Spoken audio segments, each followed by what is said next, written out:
So, I just watched the trailer for Emancipation starring Will Smith, and I'm gonna be honest, I'm not interested in watching it whatsoever.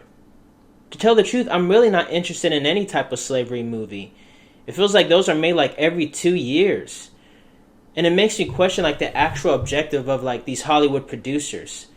Because it feels like every prominent African American actor we've had has had to play like a slave at some point in their career. Like Denzel, he was a slave in Glory. Jamie Foxx, he was a slave in Django. Lupita Nyong'o and that one guy, I can't say his name, they were in 12 Years a Slave. LeVar Burton, Roots. And of course, like Hollywood's not going to admit that it's some form of racism. You know, they're just like, what? Racism? How can that be? We paid that nigger to be put in shackles.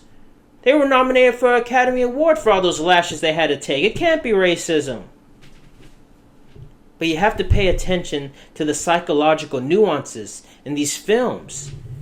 Like, what's the actual objective of Hollywood? Do they want to educate Americans on that dark history? Or are they just trying to remind African Americans and other minorities of our actual place in society? You know, are they trying to just remind us that, hey, no matter how successful you get, no matter how much money you get, you're always going to be considered 3/5 human being. You're always going to be a slave, and the white man's always going to be our masters.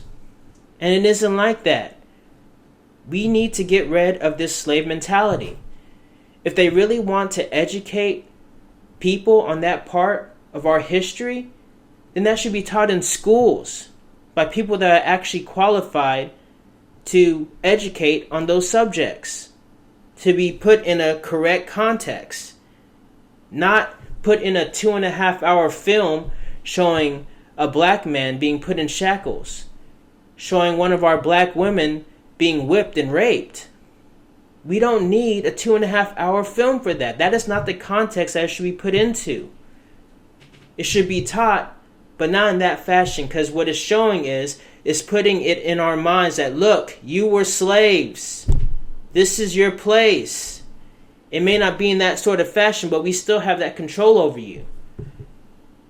And it just reminds you of like Dave Chappelle, Kanye, Kyrie, of the way that they've addressed that kind of stuff, you know? Like those, like, and other African Americans have brought it to light too, but those three come to mind because they actually question who they are, what their objective is. Like, especially for all these entertainers, yeah, they got the fame, they got the money, but there's always that someone that's on top of us controlling the whip. And it's the more you watch this kind of stuff, and if you actually pay attention to the media and the way they run things, yeah, it kind of makes sense. Like, there's a bigger objective here. There's a psychological objective. And I think that's why the majority of black Americans and other minorities are always going to have this runaway slave mentality. And it shouldn't be like that, because we are no longer slaves and the white man are no longer our master. So we got to get rid of that mentality. When I say that, we have to start treating ourselves that we're on their same level. We can't continue to blame them for our problems, and we can't continue to be submissive to them and take whatever they give us. It's just, I don't know, man.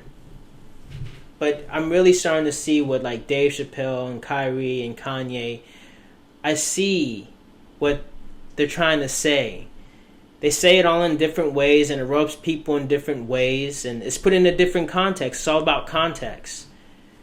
But I get what they're saying, man. And as someone who's barely scratched the surface in the whole entertainment thing and media, I'm seeing it, and it makes me question, like, how far do I want to go in all this? You know? How far am I willing to take this? How much of me am I willing to give them so I can feel successful?